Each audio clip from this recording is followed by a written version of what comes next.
Bien, on a vu donc le théorème de Schur qui dit que les caractères irréductibles, donc les caractères des représentations irréductibles, on est dans le cadre d'un groupe fini sur C, hein, et ces caractères-là, ça forme une base unitaire, une base orthonormée, si vous préférez, pour une certaine norme hermitienne sur l'espace des fonctions.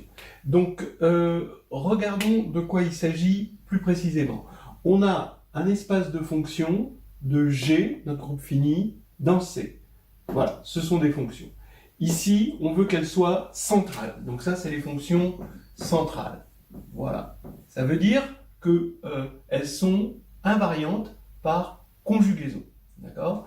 Ça veut dire aussi donc qu'elles sont constantes sur les classes de conjugaison. Quand on a un groupe, s'il est abélien, chaque élément est en lui-même une classe de conjugaison. S'il n'est pas abélien, on regroupe les éléments en classes de conjugaison et on veut des fonctions qui soient constantes sur les classes de conjugaison.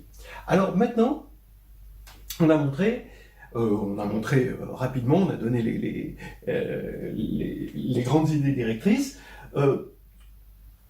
que l'ensemble des caractères irréductibles, des représentations irréductibles, formait une base unitaire. Alors ça, en utilisant le théorème de Schur. Maintenant, en fait, si vous vous rendez compte, il y a deux bases maintenant. On a deux bases, parce qu'il y en avait une qui était naturelle, puisqu'elles étaient constantes. On est dans le grand F, si et seulement si on est constant sur les classes de conjugaison. Si j'appelle C, grand C, une classe de conjugaison, il y a ce qu'on appelle les fonctions caractéristiques des classes de conjugaison. Ce sont les fonctions qui valent 1 si G est dans la classe et 0 sinon. C'est ça les fonctions caractéristiques. Et ça, forcément, ça forme une base de F. Alors, donc on a deux bases, finalement. Celle des fonctions caractéristiques, des caractères, pardon, elle est unitaire. Celle des fonctions caractéristiques, elle n'est pas tout à fait unitaire, elle est orthogonale, hein, avec la formule. Vous montrez que si deux fonctions correspondent à des classes de conjugaison distinctes, à partir du moment où les classes de conjugaison sont distinctes, elles sont forcément disjointes, et donc vous aurez 0 dès qu'elles sont distinctes. Et si c'est égal, si vous voulez calculer delta C, la formule va facilement vous donner que c'est le cardinal de C sur le cardinal de G, c'est immédiat. Alors, pourquoi c'est intéressant d'avoir deux bases ? D'abord parce que ça va nous donner, la première va nous donner la dimension. La dimension de F, c'est le nombre de classes de conjugaison, puisqu'il va y avoir autant d'éléments de la base que de classes de conjugaison. Et donc, on a déjà cette formule théorique, c'est que le nombre de classes de conjugaison, c'est égal au nombre de représentations irréductibles. Attention, hein, quand je dis représentation irréductible, c'est à isomorphisme près, évidemment, puisque des représentations irréductibles isomorphes, il y en a plein. C'est une classe qui est infinie. Alors, maintenant, ça nous fournit une matrice qui va être une matrice carrée. Alors, regardez, j'ai, ici, je regarde le caractère sur une classe de conjugaison. Alors, ça a un sens, hein. Ça veut dire que je prends une représentation irréductible, ρ i. En fait, à isomorphisme près, la trace à isomorphisme près va pas dépendre du représentant dans la classe d'isomorphisme. Donc ici, on va avoir qui ρ i de G qui va être bien défini, hein. Qui ρ de G, d'accord ? Je veux que vous soyez convaincus que quand on va prendre une représentation qui est isomorphe, la trace va être la même. C'est toujours les mêmes formules d'invariance de la trace. Maintenant, le fait que ρ est un morphisme de groupe va impliquer que quand on prend deux éléments dans la même classe de conjugaison, G et G' dans la même classe de conjugaison, alors les matrices ρho de G et ρho de G' vont être semblables. Et si elles sont semblables, ça veut dire qu'elles vont avoir aussi la même trace. Ce qui veut dire que je peux parler de cet objet qui est, vous le savez, bien défini. Ρ de C est bien défini parce que ça ne dépend pas du G choisi dans la classe de conjugaison. Voilà. Très bien. Donc ça nous fait une matrice qui est une matrice finalement de Fourier. Ça, on pourra y revenir. Que en fait, c'est là où on touche à la théorie de Fourier. C'est-à-dire que quand on regardera les groupes abéliens finis, on verra toutes les ressemblances avec la théorie de Fourier, mais c'est une version discrète. Et ensuite, quand on passera en non abélien, ce sera une théorie de Fourier non abélienne. Voilà. Bon, alors donc voilà déjà une première chose. Cette matrice U, on va la retrouver dans ce qu'on appelle la table de caractères. Pour l'instant, on est en train de regarder juste les corollaires, on va dire, qui restent théoriques du théorème de Schur, mais après on passera aux recettes et aux applications beaucoup plus pratiques. Voilà. Alors maintenant, deuxième chose, vraiment importante, bon, que je mets en 3 parce que ça c'était une seule chose. Hein. Donc on prend V, un G module, donc si vous préférez une représentation. Alors le théorème de Maschke, d'accord, si vous appliquez le théorème de Maschke, vous savez que V peut se décomposer, pour l'instant pas de manière unique, hein, mais il peut se décomposer en représentations simples. Et maintenant, ces représentations simples, je les ai regroupées en représentations qui sont isomorphes entre elles. Donc toutes ces représentations-là, toutes ces sous-représentations-là, elles sont isomorphes entre elles. Là, ici, et là, ici. Et je vais dire qu'il y a petit k, ici, k, ça va être le nombre de classes de conjugaison, qui est aussi le nombre d'irréductibles. Donc, vous allez avoir ici les représentations de type 1, les représentations de type 2, jusqu'aux représentations de type k. Ce qu'il faut imaginer, c'est donc que quand petit g est dans grand G, alors ρ de G, donc si ρ c'est la représentation de V, va s'écrire matriciellement dans une certaine base, adaptée à cette décomposition, et bien avec des blocs. Et ces blocs-là, les blocs de ce groupe-là, vont tous être égaux, si on choisit bien notre base. D'accord ? Et ces blocs-là vont tous être égaux, mais pas égaux à ceux-là, justement, et même pas isomorphes, même pas semblables.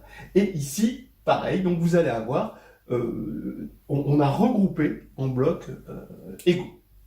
Voilà, alors maintenant, il y a une définition, on dit que V, c'est N1, cette partie-là, c'est N1, V1. Alors on écrit aussi, on peut écrire aussi le N1 ici, hein, si on veut, d'accord. Bon, je l'ai écrit ici, c'est peut-être mieux de l'écrire comme ça, d'accord. Donc, en fait, N1, c'est le nombre de V de type 1, d'accord, simple. Ici, il y en a N1.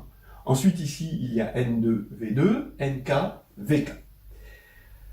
Pour l'instant, a priori, bon, déjà, cette décomposition, elle dépend d'un choix, elle n'est pas unique. Celle-là, où on prend ces éléments comme des groupes, a priori, elle n'est pas unique, mais a posteriori, on va voir qu'elle va l'être, un peu plus tard. Voilà. Maintenant, vous voyez que quand vous allez prendre la trace, ben ici, vous allez avoir des blocs identiques. Donc, ça va être la trace de votre... ici, si vous l'appliquez en G, la trace, ça va être N1 fois la trace qu'on va avoir, puisqu'on additionne des traces de blocs qui sont absolument identiques. Voilà. Donc ici, on va avoir que la trace ici, donc qui V, c'est égal à la somme des NI qui VI. Et ça, ce sont les caractères irréductibles. Donc c'est notre base unitaire qui est là.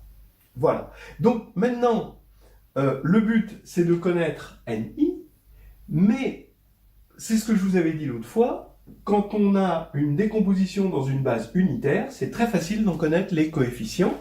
Il suffit d'écrire, alors attention, hein, le qui VI il est à gauche, si vous le mettez à droite, vous allez faire une erreur à conjuguer près, donc il faut bien le mettre à gauche, il faut prendre des bonnes habitudes, même dans les bases orthonormées réelles, il vaut mieux le mettre à gauche, comme ça on garde des bonnes habitudes pour quand on passera en complexe. Alors on a notre NI qui est ici. Bon, vous allez me dire, comme NI, il est réel, qu'on fasse une faute de conjugué, ouais, bon, ok. Ça, c'est pas grave, on tombera sur le conjugué qui est le même, c'est un entier. Alors, voilà. Donc, ce qui veut dire, maintenant, quoi? Ça veut dire que là, V, il est isomorphe. Alors, on connaît une classe d'isomorphisme de représentation irréductible pour chaque I de 1 à K, et V va être isomorphe à une somme directe de NI VI. Voilà. Et bien, les NI, maintenant, étant donné qu'ils sont complètement déterminés par le caractère, d'accord, et que les VI, ben, on en a choisi des représentants à isomorphisme près, et ben, ça veut dire que V, il va être égal à ceci, mais attention, les VI sont à isomorphisme près, hein, attention, et donc, le caractère, ben, il caractérise complètement, non seulement, bon, ici, ça, c'est les coefficients, mais ça remonte, c'est toujours pareil, hein, ce que je disais sur la lune et le doigt. Ici, c'est le calcul, le monde du calcul. Ici, c'est le vrai monde de la géométrie qui, lui, est utile dans divers domaines.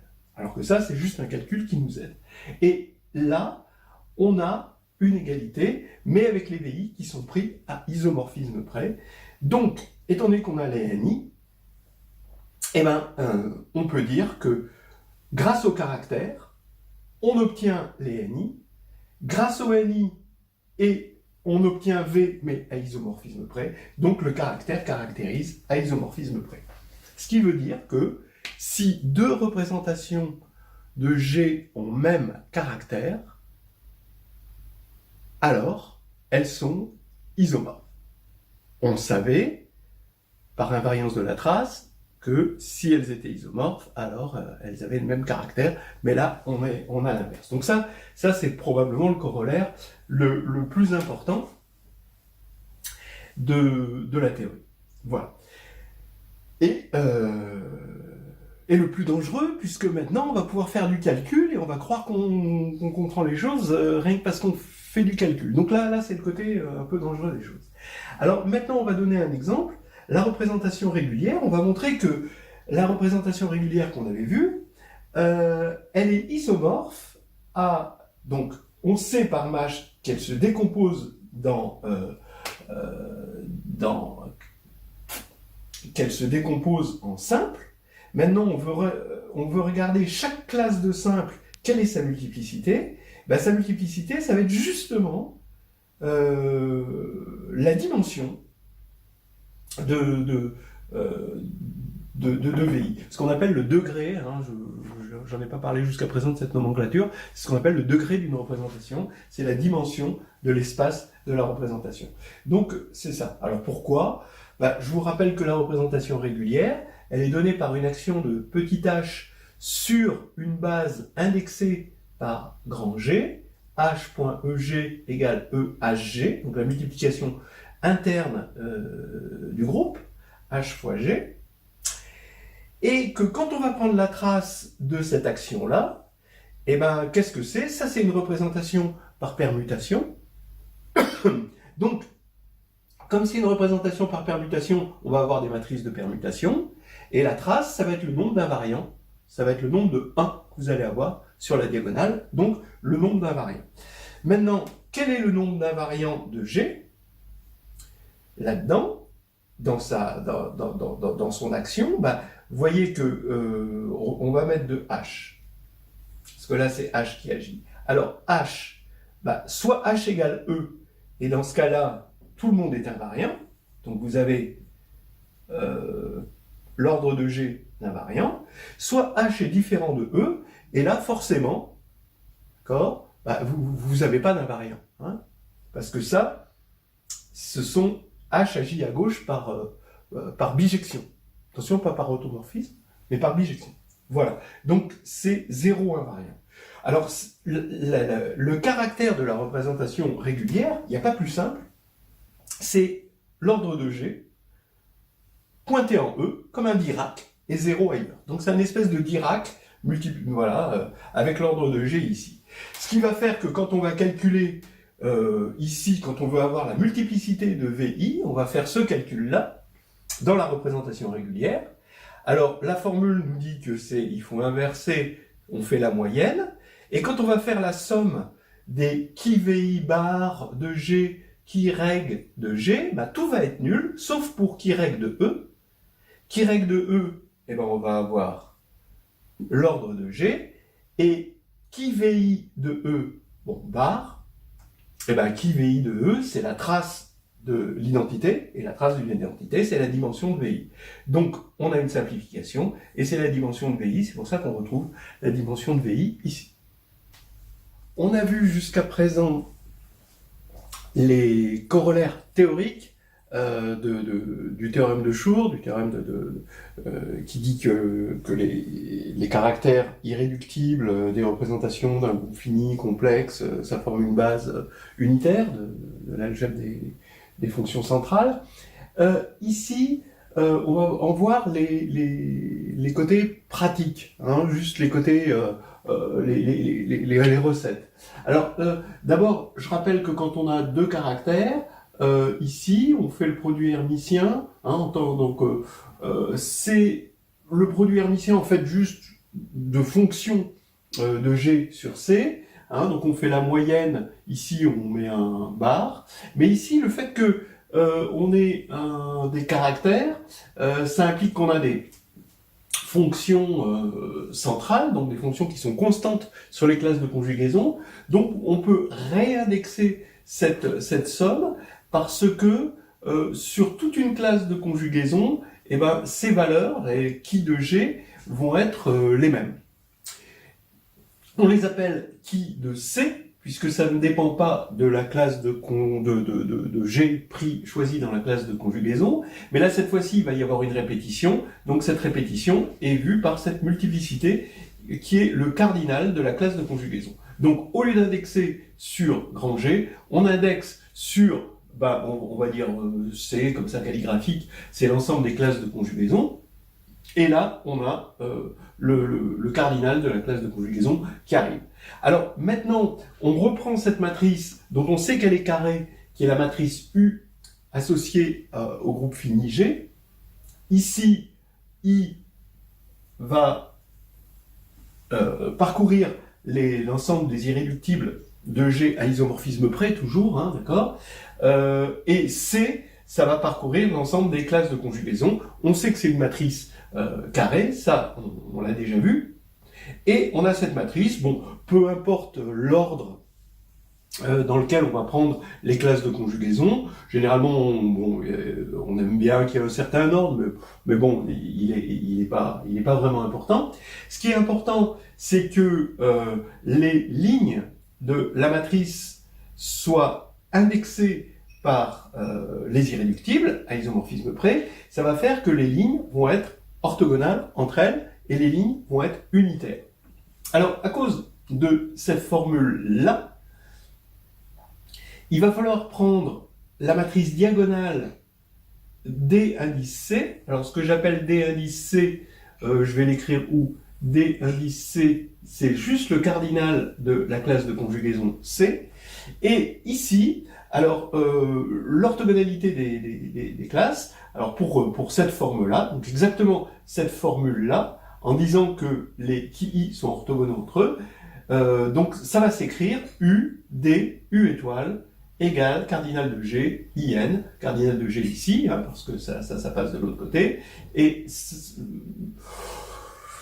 faut faire attention, faut faire attention de pas confondre, hein, dyslexique, s'abstenir, hein, l'étoile est à droite. Vous vous en convainquez avec un petit calcul, l'étoile est à droite. Donc voilà une jolie formule qui fait la synthèse donc de l'orthogonalité des caractères pour cette forme-là.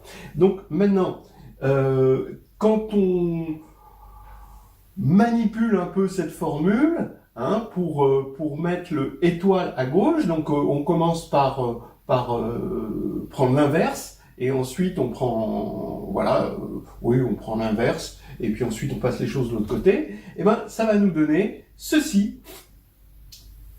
U étoile U égale, donc on inverse la matrice diagonale, on multiplie par le cardinal de G, et ça va vouloir dire des choses sur l'orthogonalité des colonnes. En fait, vous voyez, c'est toujours l'idée de la dualité. Si on a des choses sur les lignes, on a des choses sur les colonnes. Et ici, on a, à partir de l'orthogonalité des lignes, on en déduit une certaine orthogonalité des colonnes, puisque c'est diagonal, mais c'est pas orthonormé, hein, pour la forme, parce que il y a les décès qui sont là.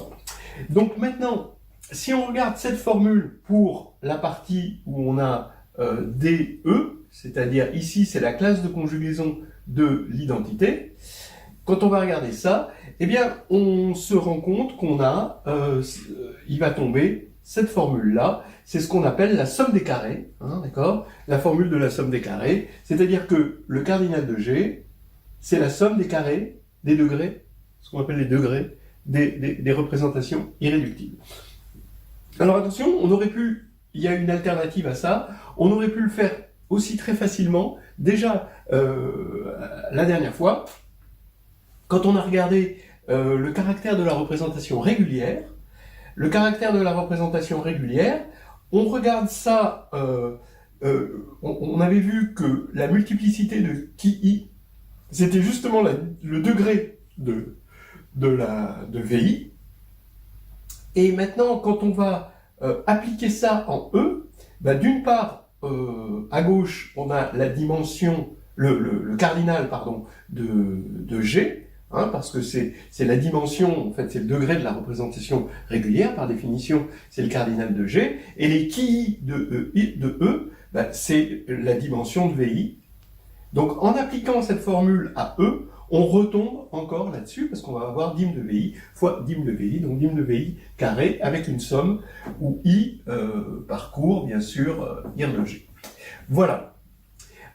Maintenant, encore une chose, on avait dit la dernière fois que V, si on prend une représentation un G module V, c'est une somme directe par le théorème de Maschke de NI fois, NI c'est la multiplicité du simple VI, d'accord?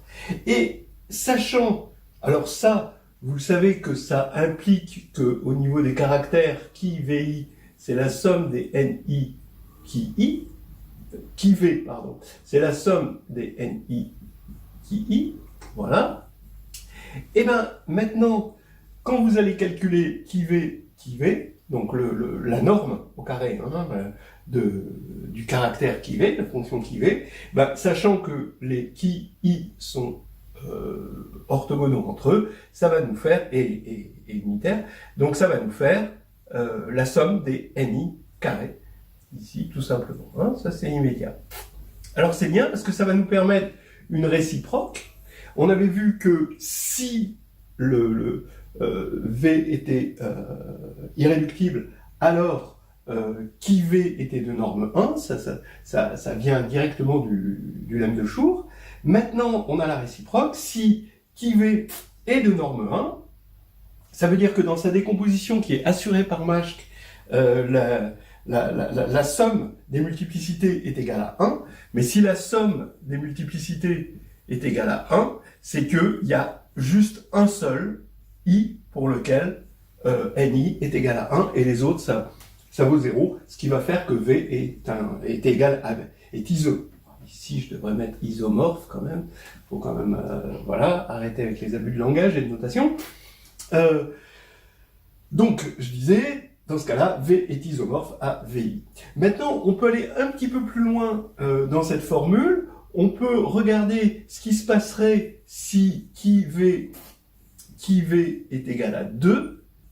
Ben, ça veut dire qu'on aurait NI, la somme des NI carrés égale 2. Il n'y a qu'une seule solution à cette équation, d'ailleurs qui est une équation diophantienne, c'est 1, 1. Et le reste, 0. Ce qui veut dire qu'il y a deux irréductibles non isomorphes avec multiplicité 1. D'accord ? Maintenant, vous pouvez faire pareil pour 3. Vous allez avoir 3 irréductibles non isomorphes 2 à 2 avec multiplicité 1. En revanche, pour 4, c'est fini parce que vous avez deux possibilités. Soit vous avez NI égale 2 et 0 pour les autres, soit NI égale 1 pour 4 irréductibles, c'est-à-dire 1 plus 1 plus 1 au carré, bien sûr, est égal à 4, ou 2 au carré est égal à 4. Vous avez deux possibilités, donc soit alors 4 irréductibles 2 à 2 non isomorphes, voilà, soit alors un seul irréductible, mais avec une multiplicité 2, donc là, on ne sait plus. Alors, vous voyez, vous vous rendez compte déjà là, ça veut dire que on a vraiment une information énorme, même plus avec le caractère, juste la norme du caractère. Donc, qu'un seul élément. Voilà. Bien, on va commencer par construire des tables de caractères, et ensuite, dans une autre série de vidéos, on tirera des résultats de ces tables de caractères. Donc pour construire des tables de caractères, vous allez voir, la théorie des représentations, en tout cas bon, de mon expérience personnelle de l'enseignement des mathématiques, c'est là où il y a le plus grand choix de méthodes. On voit qu'il y a un champ des possibles qui est vraiment extraordinaire. On peut attaquer les choses soit par le formalisme, soit par le calcul du dénombrement, combinatoire, et aussi par la géométrie. Alors, regardons le groupe cyclique Z sur NZ. On en a vu des exemples dès le départ. Alors, Z sur NZ, il est abélien. Donc, il a n éléments, il est d'ordre n. Donc, le nombre de classes de conjugaison, c'est n, puisqu'il est abélien. Donc, chaque élément est sa propre classe de conjugaison. Et maintenant, voilà, une petite astuce de calcul, un petit raccourci qui nous fait oublier des choses, mais quand même, il est sympa ce raccourci. Le degré des représentations irréductibles, on sait que la somme des carrés, c'est le cardinal du groupe, et on sait aussi qu'il y en a exactement le nombre de classes de conjugaison. D'accord, donc ça, on avait vu ça. Donc, on a une somme de i égale 1 à n, des degrés des VI carrés, c'est n. Donc, la seule possibilité, vous vous en convaincrez, c'est que le degré des VI est égal à 1 pour tout i. Pour tout i. Donc, voilà. Alors, ça, c'est un raccourci, et en même temps, il ne faut pas perdre de vue que c'est parce qu'on a un groupe abélien sur C, et donc les matrices d'une représentation vont toutes commuter et donc être codiagonalisables. Ça veut dire que les blocs de codiagonalisation, d'accord, que l'on cherche dans la théorie des représentations, sont tous de taille 1. Et c'est ça, et le 1, forcément, il est minimal. Voilà, donc là voilà une autre façon de le voir qui est plus proche, on va dire, de la réalité des représentations. C'est là-dessus qu'on insiste. Mais ces raccourcis, ils sont bons à prendre. Alors maintenant, il faut les réaliser, c'est bien de savoir ça, mais il faut les réaliser. Quelles sont les représentations en elles-mêmes?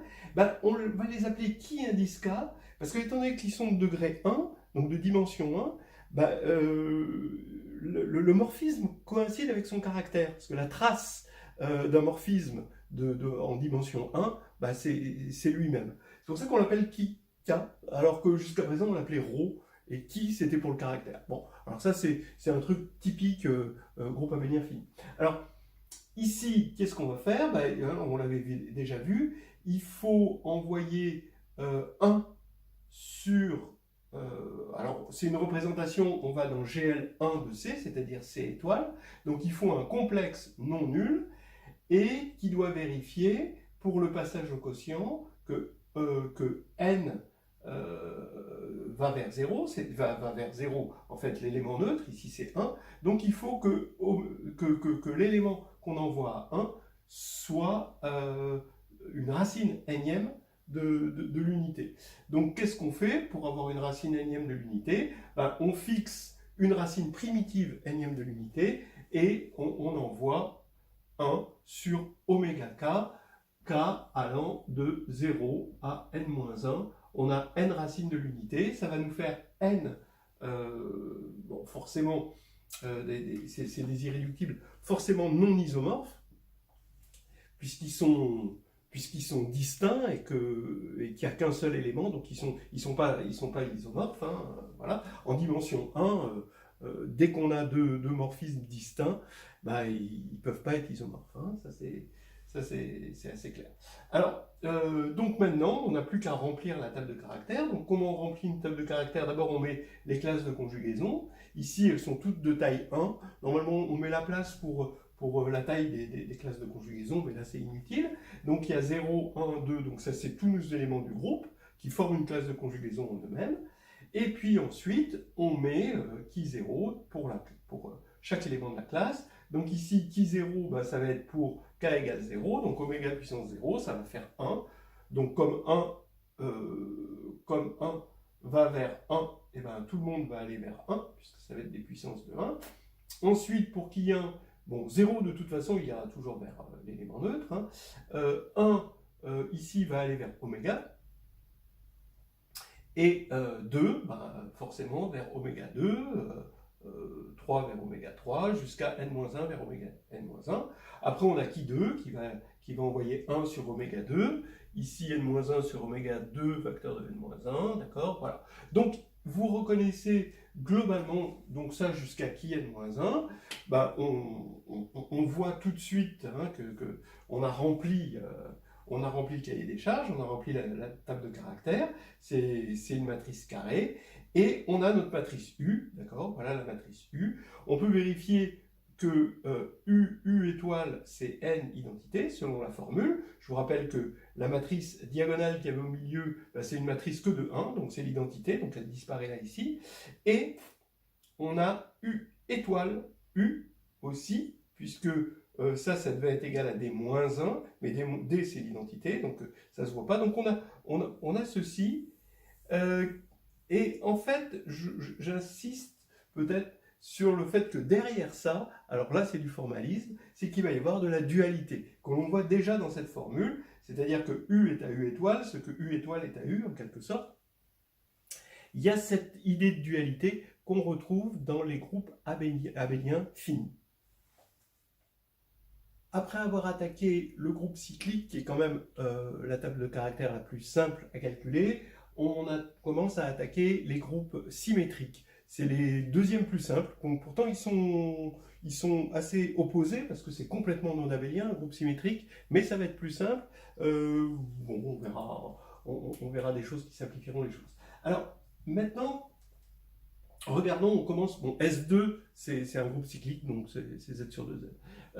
Donc on laisse tomber, on commence tout de suite sur S3. Alors, présentation de S3, d'abord, c'est le premier groupe non abélien, il est d'ordre 6. Vous avez l'identité, vous avez les 3 transpositions, vous avez les 3 cycles. Et maintenant, on sait que les transpositions, avec la formule de conjugaison, on sait que les transpositions sont conjuguées, là c'est conjugué, lui il est juste conjugué à lui-même, donc il va y avoir 3 colonnes, une dont le représentant, ici je vais mettre les représentants, d'accord, Donc un représentant, ben, forcément c'est lui-même, c'est l'identité. Là, un représentant d'une transposition, c'est 1, 2. Ici, un représentant, on va prendre 1, 2, 3. Ici, je vais mettre le cardinal de la classe de conjugaison. Ça sert quand on veut faire des calculs. Donc 1, 3, 2, ici parce qu'il y en a 2, voilà. Je commence toujours par qui trivial, hein, on commence toujours en maths par faire ce qui est évident, et après ben, on essaye d'avancer. Qu'est-ce qui est évident? Eh ben, qui trivial, donc ici, le caractère, c'est toujours 1. C'est une représentation de degré 1, et c'est égal à son caractère. Ensuite, il y a une autre représentation, alors on sait en général, et ça on l'aura tout le temps dans les groupes symétriques, c'est qu'on a exactement 2 représentations de degré 1, c'est la triviale et la signature. Donc ici on a la signature, ben, on sait qu'on va avoir ces 3 éléments, ces 3 transpositions, signature moins 1, et là de signature 1, et pareil, comme on est en degré 1, bah, la trace c'est égal au nombre, donc voilà, hein, on n'a qu'à recopier le morphisme signature, c'est un caractère. Donc maintenant, on sait qu'on avait une matrice carrée, normalement, donc ça c'est le théorème de Schur qui nous dit ça, et donc il nous reste plus qu'une, étant donné qu'on avait 3 lignes, ben, il y a 3 colonnes, on a 3 colonnes, pardon, donc on va avoir 3 lignes. Dyslexie quand tu nous tiens. Donc ici, quand on va regarder toutes ces cases vides, et ça va nous être apporté par ben, ce qu'on avait dit la dernière fois, c'est-à-dire on cherche une action de groupe. Alors une action de groupe, qu'est-ce qu'on a comme action de groupe? Ben, S3, il agit sur l'ensemble X qui est juste 1, 2, 3. L'ensemble a 3 éléments. Alors, en général, on va chercher une orbite, hein, parce qu'on veut une action transitive, mais là, elle est déjà transitive, donc déjà X, c'est une orbite à lui tout seul.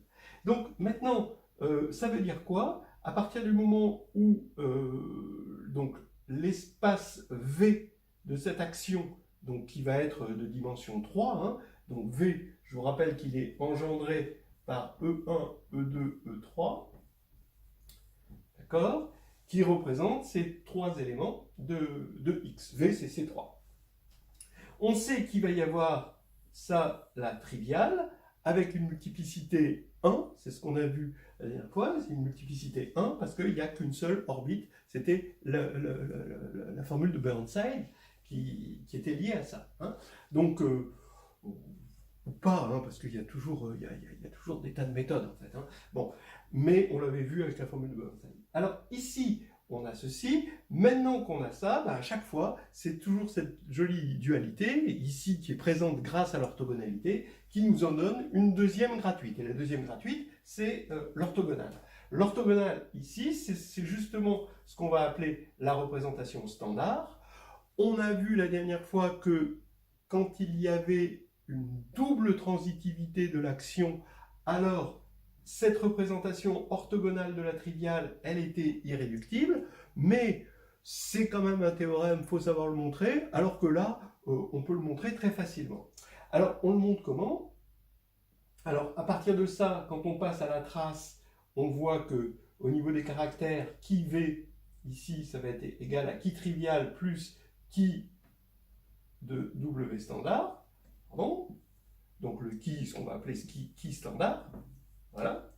Et donc c'est le caractère associé à cette sous-représentation de V. Et maintenant, on avait vu que cette action-là, par permutation, son caractère, c'était le nombre d'invariants. Qui trivial, eh ben, c'est toujours 1. D'accord? 1, 1. Et puis, il ne reste plus qu'à avoir qui standard. Bah, il faut soustraire, donc il faut enlever 1. Et ça va être une habitude, on le fera toujours. Hein, donc, on obtiendra très très souvent des représentations comme ceci en élaguant la triviale d'une représentation par permutation. Et maintenant, il n'y a plus qu'à remplir. Donc ici, E, bah, son nombre d'invariants, bah, c'est 3, c'est les 3 invariants qui sont. On enlève 1, ça fait 2. Les transpositions, le nombre d'invariants, bah, c'est 1. Voilà, par exemple, 1, 2, il il y a qu'un seul invariant, on enlève 1, ça fait 0, et là, 1, 2, 3, il n'a pas d'invariant, et on enlève 1, ça fait moins 1. Voilà, on l'a écrit, bon, on a un petit peu anticipé sur le fait que c'est irréductible. Comment on voit que c'est irréductible? C'est ce que je vous ai dit, soit on dit que l'action est doublement transitive, bon, mais là on fait appel à un théorème, mais on peut aussi le vérifier par acquis de conscience. Ici, comment on regarde l'irréductibilité? Il suffit de faire la norme, et la norme, ça nous fait faire un petit calcul, ça fait 1/6 de ce... Alors là, vous avez la classe de l'élément neutre, donc ça va vous donner 2 au carré. Vous allez avoir les 3 transpositions, ce qui est représenté par 3 fois 0 au carré, plus les 3 cycles, 2 fois moins 1 au carré, et vous me faites confiance, ça fait bien 6 sur 6, c'est-à-dire 1, et la représentation est irréductible. On a bouclé le tableau, on sait, voilà, il y a un truc qui nous dit à un moment, stop. You better stop. Voilà, on s'arrête, on sait qu'il n'y en a pas d'autre. Et ça c'est la force de la théorie, c'est de savoir s'arrêter. You better stop before you come and break my heart. Bon, là maintenant, on a tout ce qu'il faut pour attaquer S4. Alors S4, s'il n'y a qu'une table à connaître, c'est celle-là, parce qu'elle est parfaitement bien calibrée pour un exposé de 15 minutes comme on peut en avoir à l'oral. C'est pas trop gros, c'est pas trop petit, et on va essayer de voir à peu près tout ce qui est généralisable de S4 ensuite à S5, S6, Sn. C'est pour ça que je vais commencer par une méthode qui peut paraître étonnante, mais par exemple, je ne vais même pas supposer qu'on connaît la signature, pour dire. Donc, c'est une méthode assez étonnante, et en fait, c'est la méthode de Frobenius, qui a, au début du siècle dernier, a réussi à classifier les représentations irréductibles de Sn, donc du groupe de permutation, pour tout n. Alors, regardons de plus près cette table de caractères. Il y a d'abord les classes de conjugaison. Donc les classes de conjugaison, vous avez celle de l'identité, tout seul, les transpositions, les doubles transpositions, les 3 cycles et les 4 cycles. Alors combien il y en a? L'identité, elle est toute seule dans sa classe de conjugaison. Des transpositions, il faut en choisir 2 parmi 4, c'est-à-dire 6. Des 3 cycles, des doubles transpositions, pardon, il faut en choisir, on les voit facilement, c'est 1, 2, 3, 4, 1, 3, 2, 4, 1, 4, 2, 3, il y en a 3. C'est pas la peine de faire une théorie là-dessus pour l'instant, on verra la généralisation pour Sn plus tard. Des 3 cycles, oui, il y en a 8, parce qu'il faut en choisir 3 parmi 4, donc, mais avec l'ordre qui compte. Donc 4 fois 3 fois 2, ce qui, en toute logique, fait 24. Mais 24, il faut diviser par le nombre de cycles possibles, parce que un 3 cycles, l'écriture du 3 cycles est unique à cycle près, c'est-à-dire que ce 1, 2, 3 peut s'écrire 2, 3, 1 ou 3, 1, 2. Donc il faut diviser par 3, donc 24 divisé par 3, ça fait 8. Et de la même manière, le 4 cycles, 1, 2, 3, 4, donc ça ferait 4 fois 3 fois 2 fois 1, d'accord, pour le choix des éléments, donc 24 encore, mais il faut diviser par 4, parce qu'il y a 4 possibilités d'écrire ce cycle, donc ça fait 24 divisé par 4, ça fait 6. Après, j'ai écrit des petits tableaux que vous comprendrez très bien, parce que ça correspond à la décomposition en cycle, 1, 1, 1, 1 pour eux, 2, 1, 1, ici 2, 2, 3, 1, et parce que vous imaginez ce 1, 2, 3, c'est 1, 2, 3, puis 4 qui est tout seul, mais celui-là, on ne le met jamais. Par contre, on le voit dans le tableau de Young, parce qu'il faut, à la fin, trouver toujours 4 éléments. Et ici, voilà, donc là c'est le 1, 2, 3, 4. Donc là, j'ai mis des tableaux de Young. Ici, je sais tout simplement que mes classes de conjugaison, je leur attache un tableau de Young.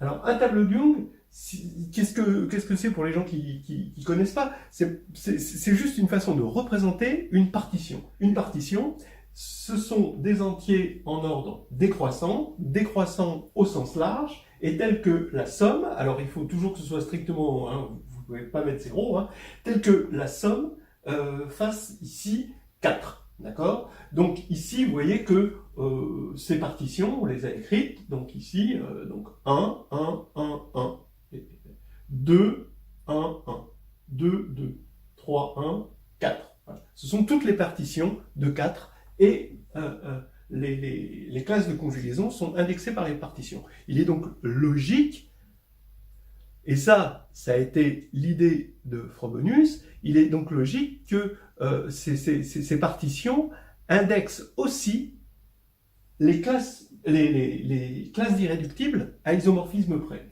Bah oui. Alors après, il fallait trouver en quoi, hein, et c'est ça dont on parlera, c'est l'approche originale là du jour. Alors, regardez comment on va faire. Bon, d'abord, la première représentation, bah, c'est toujours la triviale, hein, donc je mets la triviale, 1, 1, 1, 1, 1, donc celle-là, elle déçoit jamais, ou alors elle déçoit toujours. Et ici, ensuite, il y a, vous le savez, la standard. Mais comment je vais faire pour la standard? Alors, c'est là où j'ai un tableau annexe, hein, qui va me servir. C'est le tableau où je vais regarder des représentations qui proviennent d'actions, donc c'est ce qu'on a appelé des représentations par permutation, issues d'une action. Et là, c'est l'action de S4 sur E. Ce que j'appelle E, hein, c'est donc 1, 2, 3, 4, l'ensemble à 4 éléments. Donc, S4, on sait qu'il agit naturellement sur E, et on va avoir, ici, E, il a 4 invariants. On regarde, vous savez que donc le caractère, c'est le nombre d'invariants, hein, ça c'est ce qu'on a vu. Lui a 2 invariants, lui a 1 invariant, lui 0, 0. Et donc, on retire la triviale. Pourquoi on retire la triviale? Parce qu'il y a toujours la triviale. Pourquoi on retire qu'une seule fois la triviale? Parce qu'il n'y a qu'une seule orbite, parce que l'action est transitive. Donc on retire 1 partout, et ça va faire 3, 1, 0. Bien sûr, ici, il faut que je mette, j'avais décidé, ici, donc là, 0, et ici, 1. Voilà. Donc ici, moins 1, ici, 0, et ici, moins 1.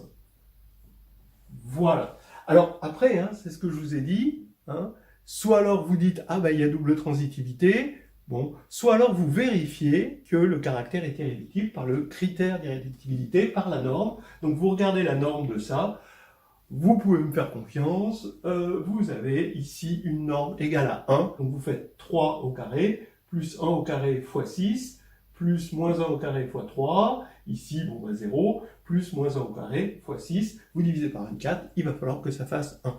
Vous pouvez me faire confiance, ça fait 1, et ça nous donne un caractère irréductible qu'on peut mettre ici. Maintenant, comment on va faire? Comment on va obtenir lui? Alors ici, regardez, dans le tableau annexe, je vais faire agir S4 sur les paires de E, donc les sous-ensembles, les parties à 2 éléments dans E. Combien il y en a? Il y en a 6, donc E a forcément 6 invariants. Ensuite, prenons un 2, comme j'aurais pu prendre 2, 3, ou un 4, ou n'importe quoi. Combien il a d'invariants? Combien il a d'invariants? Bah, quand il va agir, il va laisser fixe la paire 1, 2. Donc ça fait déjà, bah oui, en l'inversant, mais ça reste la même paire, puisque l'ordre ne compte pas. Donc ici, 1, 2, il va y avoir un invariant, mais 3, 4 aussi est invariant, 2, et puis c'est le seul, hein, vous pouvez le vérifier. Ensuite, 1, 2, 3, 4, eh ben, il va laisser 1, 2 fixe, 3, 4 fixe aussi, en les inversant, d'accord? Et les autres, non, hein, 1, 3 par exemple ne va pas être fixé, il va être transformé en 2, 4, etc., etc., donc les paires.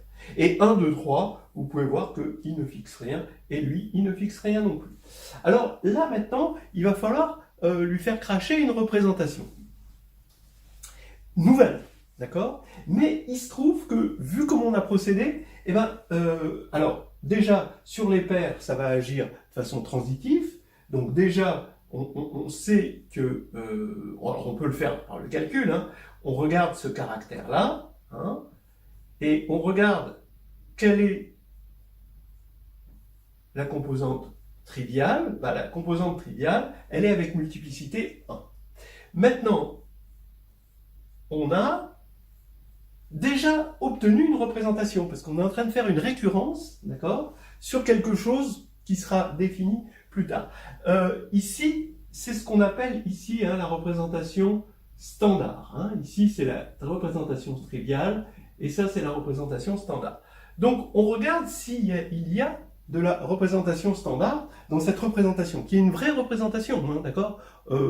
N'importe quelle fonction qui est de norme 1, il faut que ça provienne, il faut qu'il y ait un label, ça provient bien d'une représentation. C'est pour ça qu'on se sert des actions de groupe qui fournissent des vraies représentations. Donc ici, est-ce que vous avez de la standard? Donc vous faites le calcul. On peut le faire, hein, si vous voulez. Après, on va pas faire tous les calculs, hein, mais ici, si on veut faire la standard, donc il faut faire 1 sur 24, et là maintenant, il faut faire 6 fois, la standard, vous avez 3, fois 1, plus 2 fois 1, je ne mets pas les barres, hein, parce que c'est que des entiers, 2 fois 1 fois 6, plus 2 fois moins 1 fois 3, et le reste c'est 0. Hein. D'accord? Alors ça, combien ça fait? Ça va faire 18, 18 et 12, ça fait 30, 30 moins 6, ça fait 24, paf, c'est toujours un plaisir. 24 divisé par 24, ça fait 1. Donc il va y avoir de la standard dedans. Donc, si vous voulez, ce V là, l'espace de cette représentation, qui est de dimension 6, il va avoir une composante triviale, ensuite une composante standard, et d'après le théorème de Majk, un W qui est orthogonal à ceci, pour la forme 1. Alors, maintenant, oui, il est orthogonal, on calcule son caractère. Maintenant, on calcule son caractère, j'anticipe, hein, parce que je sais qu'il va être irréductible. Donc ici, je vais calculer, et je vais voir 6. Donc son caractère, il faut que je regarde le caractère de V ici, auquel j'enlève le trivial et j'enlève le standard. Donc j'enlève la somme de ces deux-là. Donc il faut que j'enlève 4, 2, 0, 1, 0. Et voilà, on va obtenir 2 ici. Ici, on va obtenir 0. Ici, on va obtenir 2. Ici, on va obtenir moins 1. Et ici, on va obtenir 0. D'accord? Et on vérifie que c'est bien une représentation irréductible, c'est-à-dire que le W ici, qui existe vraiment, c'est ça qui est important, hein, c'est d'obtenir des choses qui existent vraiment dans le monde des représentations, est bien quelque chose d'irréductible. Donc on va faire 2 au carré, ça fait 4. Ici, on fait 4 fois 3, 12, 12 et 4, ça fait 16, 16 et 8, d'accord, 24, 24 divisé par 24, ça fait 1, donc c'est bien un caractère irréductible. Ensuite, on continue, et on va regarder sur les couples de E. Alors cette fois-ci, c'est plus les paires, c'est les couples, c'est-à-dire que l'ordre compte. Donc puisque l'ordre compte, il va y en avoir 12, 4 fois 3, les couples d'éléments distincts, hein, évidemment. Et là, 1, 2, il va laisser fixe, il laisse plus fixe 1, 2, d'accord? Parce qu'un 2 était transformé en 2, 1, hein, par la transposition. Et par contre, vous allez avoir 3, 4 et 4, 3. Donc vous avez ça. Et puis le reste, voilà, on peut faire confiance. Là, c'est 0. Il ne va pas y avoir d'invariant. Parce que là, ça laissait invariant des paires, mais ça ne laissait pas invariant des couples, ici. Hein. Donc vous voyez, ici, c'est 0. Et là, on va voir que on va avoir ce V là, ce V pour les couples, d'accord, j'appelle le V couple, qui va être de dimension 12, il va y avoir une composante triviale, toujours une seule. Ici, une composante standard, mais en fait avec multiplicité 2. Une composante des paires, donc j'appelle ça V paire. Hein. Et ce qui va nous... Donc ça c'est de la dimension 12. 1, 2 fois 3 ça fait 6. Donc là 9. Et 9 en tout. Ici on va avoir un W. Et ce W, il se trouve qu'il va être irréductible. Ce qui veut dire qu'il va falloir prendre cette ligne-là, soustraire celle-là, 2 fois celle-là. Alors le 2 vient d'un calcul de multiplicité, comme on sait faire. Hein. Je vous laisse le faire. Donc on enlève ça, 2 fois celle-là, 1 fois celle-là. Et ça va nous donner 3, moins 1, moins 1. Ici, 0. Et puis ici, 1. Voilà, dont on vérifie qu'elle est... Alors, oui, on vérifie qu'elle est irréductible, mais aussi il faut vérifier au fur et à mesure que qu'elle n'est pas identique aux autres, parce que si on tombait sur une représentation identique aux autres, mais là, par récurrence, on ne peut pas tomber sur une représentation identique aux autres. Hein. Regardez comment on a agi. Et enfin, là maintenant, on va attaquer les triplés d'éléments distincts. Les triplés d'éléments distincts, donc il y en a 4, 2 à 2 distincts. 4 fois 3 fois 2, donc ici on en a 24. Et là, il n'y a plus du tout d'invariant. Et si vous regardez bien, c'est juste la représentation régulière. Donc la représentation régulière, on la connaît, Vreg, il va y avoir une fois la composante triviale. Combien de fois la composante standard? Oui, vous le savez, hein, la composante standard, V standard, toutes les composantes vont être, avec multiplicité, leur propre dimension. Donc ici, il va falloir faire une fois ça, 3 fois celle-là, 2 fois celle-là, 3 fois celle-là, et il faut faire ceci moins le résultat total qu'on aura obtenu, et on va tomber, extraordinairement, sur une représentation de degré 1. Hein, vous reconnaissez, ça va être la signature. Ici, vous allez avoir 1, ici, vous allez avoir 1, et ici, moins 1. Voilà. Maintenant, il ne reste à voir qu'une chose pour parachever tout ça, c'est comment j'ai assigné à une représentation une partition.